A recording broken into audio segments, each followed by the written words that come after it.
ever since Sonny Boy started up, I mean, the internet has agreed that there was some Lord of the Flies vibes, and back when I was in high school, the number of books that you were forced to read, like, there was only one or two that ever kind of caught my eye, and Lord of the Flies was definitely one of them. So, to have an anime kind of have a similar vibe, yet still be vastly different and distinct, is a pretty cool situation, especially for a production that's as unique as this one. And, I mean, ever since the whole, like, spontaneous combustion a few weeks back, where half of the students were ready to kill this girl, right? I mean, it was crystal clear that there was going to be a divide, and there would probably be two different factions with two different leaders, very similar to that of Lord of the Flies. It's just a matter of who would be the, I guess, leader on one side, because Nagara and, the guy doing the research, a couple of the girls, kind of made sense, like, they would stick together, but who would be kind of like the master? And to see the teacher kind of, like, manipulate the situation and almost paint this one dude as, like,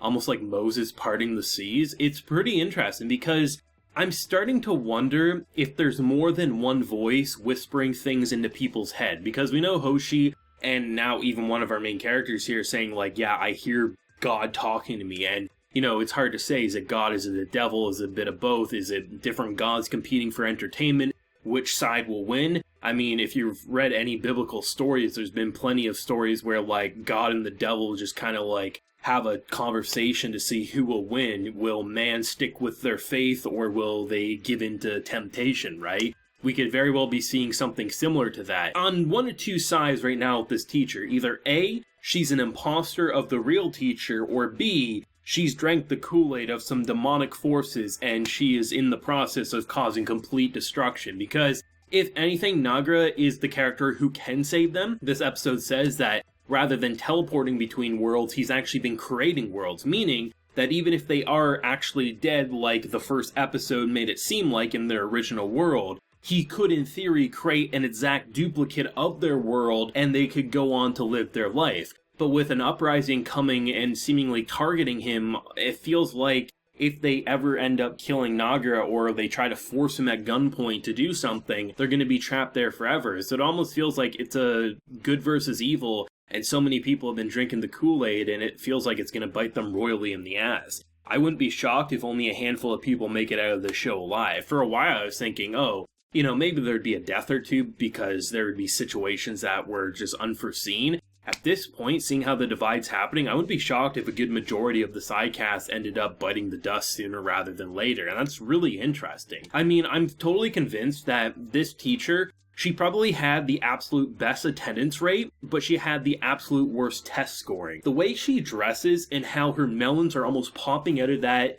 uniform so easily, like, students would never miss her class, but they would never pay attention to what she's saying. I am firmly convinced of that fact. And to see how she's manipulating the chess pieces, and how she feels like such an oddball, and the one character you should probably push back against the most is seemingly the one bringing so many together. It feels like a majority are siding with this one character just because the teacher is manipulating it so well. And it's going to be interesting to see what that's going to do, because I mean, they were already, like, ready to, like, kill people when they thought this girl was behind the spontaneous combustion. Now that you have an authority figure pretty much, like, leading on to that, like, saying, hey, we're gonna add on to that suspicion, it just feels very bad. But I have to say, kicking this episode off, I thought we were watching Pac-Man at first, or, like, a version of it. But the idea of, like, clearing worlds gets you, like, some form of treasure of some sort. In this case, a digital mouse became a computer mouse, which could unravel things, whether that's the thread of your clothing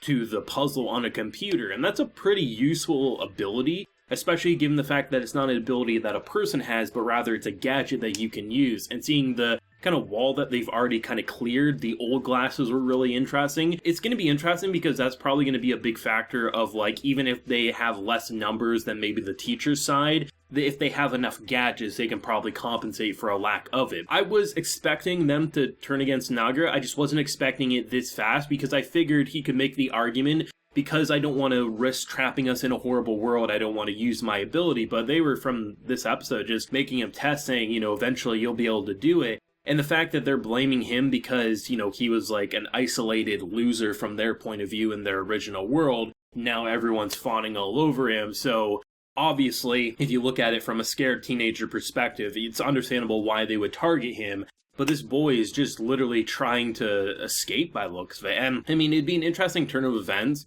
if Nagar by the end of it actually does admit that he did it on purpose, or if it's just going to be him saying, you know what, you guys turned on me, I'm going to take some of these people home, but I'm not going to take the rest of you. That would be a royal slap to the face, but it will be interesting, right? Because the idea of creating worlds definitely changes a lot. I mean, the idea of teleportation, you don't really, push back against that idea because it all lines up visually with what we're seeing. But to have the idea that they can create a world, now it leads to a lot more possibilities, because the first episode, it seemingly showed them in their original world and their bodies were decaying, right? So if that's the case, there would never be any chance of going back. But if he can create worlds, it gives you an opportunity for so many new paths that this show can follow. And that's really exciting for numerous different reasons, right?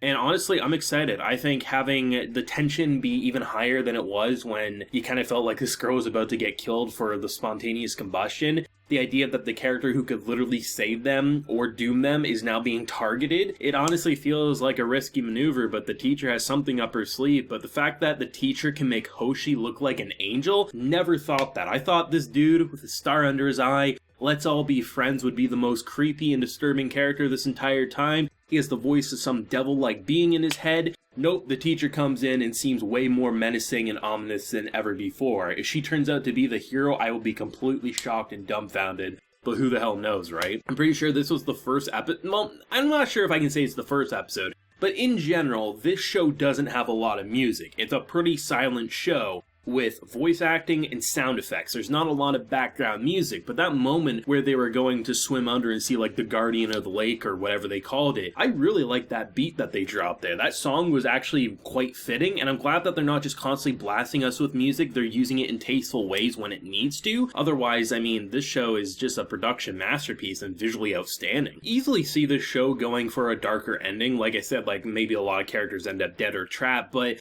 I mean, I wouldn't be completely opposed if Nagar turned out to be the villain all along, and because of the way they're directing it, the character's kind of pushing back against him. You immediately want to side with the boy who's very alone and afraid in this world, and you wouldn't see it coming. But at the same time, I'm not sure what type of ending they want to go for, because this is such an oddball anime. It's without a doubt the oddest show I think I've watched all year, and that's a great thing, because you don't know, are we going something super dark, super happy, a little in the middle ground, or something completely unique? And it's very difficult, I think, to predict. You have your ideas and theories, but for a show as original as this, even if you can compare to certain stories we've seen in literature before, I still think Sonny Boy is completely original and will probably be referenced for many years to come about how to make an original anime and bring a studio who maybe people haven't been talking about as much as of late back from seemingly the dead anyway. Let me know your thoughts and feelings on this week's episode of Sonny Boy. I'd argue it's probably the best episode out of the 5, but let me know what you're feeling down below. Leave a like if you enjoyed and subscribe if you're new around here. So until next time, everyone, please take care and have a good one.